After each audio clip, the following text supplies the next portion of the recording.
Your friend shared a story with you, and before she could finish, you already gave unsolicited advice.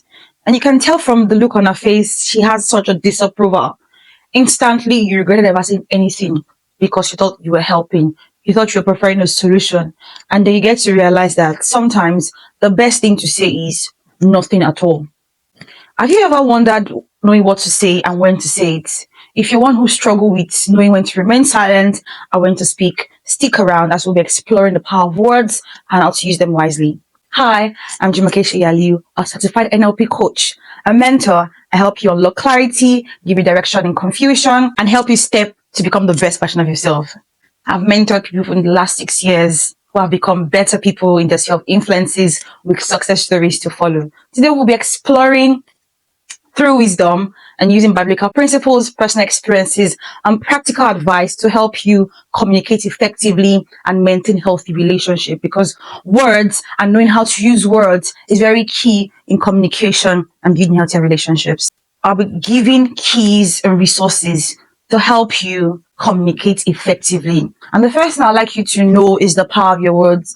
A lot of people have no idea how crucial and how weighty their words are. It's very important to know that in communication, your words play a major role in communicating to people who you truly are, because your words can either encourage or discourage, build or tear down, create connections or build wedges between people. And this is why you need to know how to use your words, when to use your words, and if at all you should use your words, because not everything needs to be said.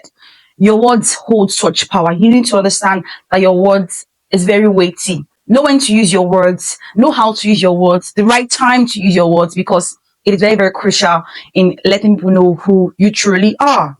Another vital tool is the importance of listening. A lot of people can hear, but they don't listen. They don't pay attention. To listen is to actively participate in understanding the other party's perspective and you seeing the motive behind what you're saying.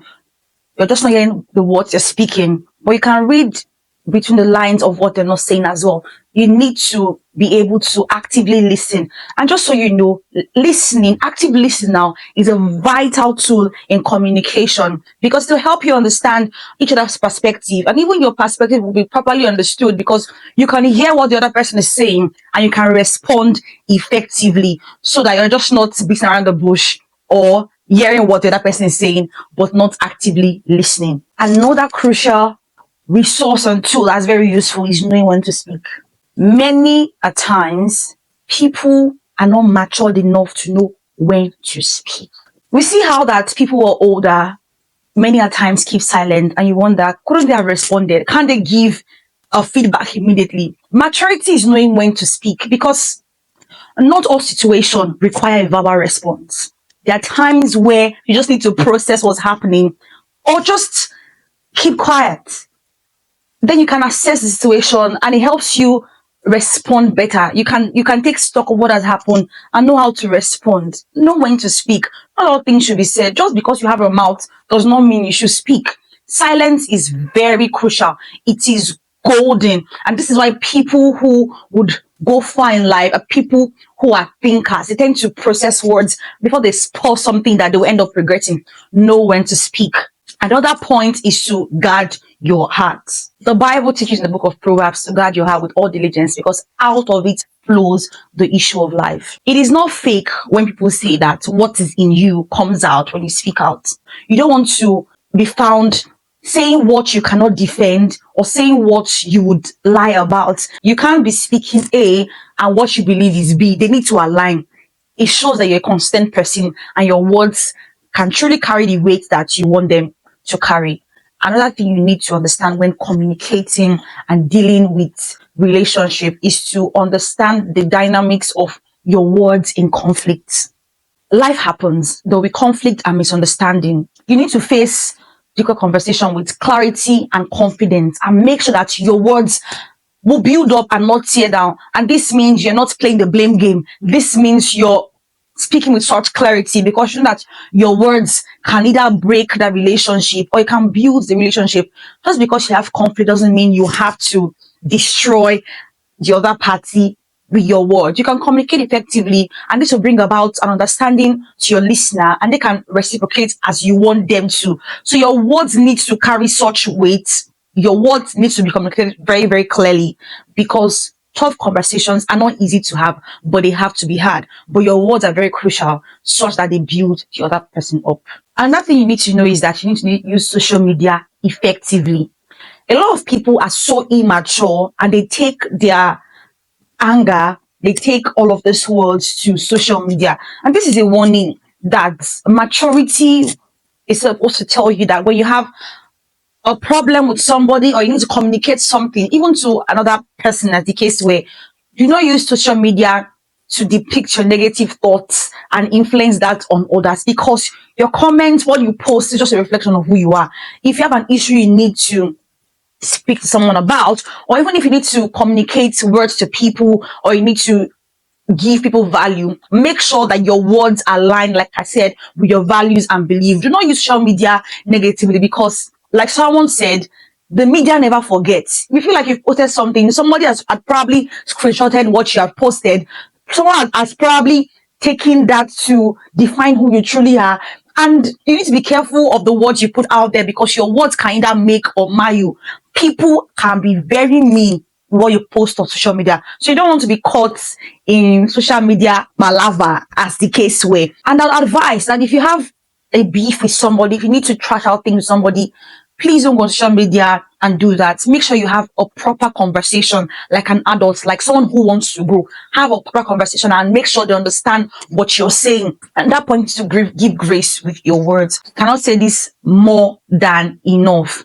Give grace to others when communicating with them. If someone shares a story with you, make sure you extend grace to others. Listen and put yourself in their position. Be empathetic about what you're saying. And you cannot give grace to others when you don't receive it first for yourself. So you need to give grace to yourself, then you can extend that grace to others. And when you have such grace, you would know how to construct your words, how to put your words out there to encourage the next person or the person you're communicating with, and they will have an understanding of what you're saying. Don't go out there tearing people down with your words just because you want to be honest. You can be honest without being brutal. I hear people saying, oh, she's brutally honest, he was brutally honest. You don't have to be brutally honest. You can be honest without being brutal. Mix grace and truth, and let that be a balm that heals somebody. Encourage people with your words. That's the next point. Encourage. As you're giving grace, extend that in encouraging someone with your words. Let your words build people. Let them see a way where there seems to be no way. Let your words be a silver lining in the darkness, in the gloominess of their lives. And make sure that you keep doing that constantly to somebody. It may not be a lot of people, but as much influence as you have around people, when communicating your words to them, make sure it is for encouraging. It's for encouragement. They can see you and find hope. They can see you and truly know peace. Your words are flowing with such grace and healing, because your words can truly heal people, and you want to be that person whose word is healing people and not tearing people down. Your words are powerful. Make sure you wield it with such power that helps people from whatever demeaning state they might be to become uplifted, to become encouraged. And you'll see that in doing that, you gain more fulfillment yourself. You're happy. There's such joy that comes when you can communicate your words effectively to people. And one last thought I'd like to give, amongst the many tools I have, is to seek wisdom in silence. Many people are itchy to just speak. Everyone wants to speak. Everyone wants to say something. You feel like your word needs to be heard, and rightfully so. The words are important, but sometimes you just need to be silent. Embrace the power of silence. It helps you to be thoughtful. And when you're thoughtful, you would know how to construct your words that would help people, and that won't explain how your perspective on a particular issue is, on a particular situation is. You need to embrace the power of silence. Embrace that silence is a tool of growth that will help you communicate better.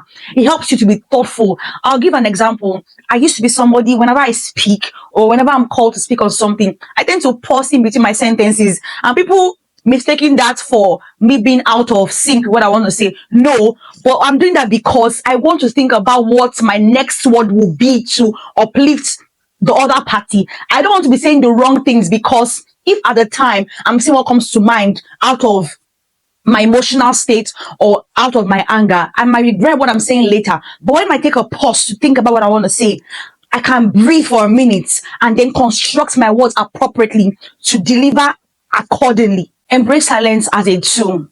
And if it gets bad, if you don't know what to say, seek wisdom by consulting trusted friends, mentors who can help you navigate how to speak and when to speak, because not all things needs to be said. Even when you feel like you have the right to say what's on your mind, wisdom says that you should think before you say something. And this is why, as much as words needs to be said, the power in silence can never be overemphasized. It helps you communicate better. It helps you look wise, and it brings about such a depth of wisdom so that when you're communicating, your words can be truly understood, your words can be accepted, and you get the results you want in communication. I hope these tools have been able to help you. I'll see you in my next video.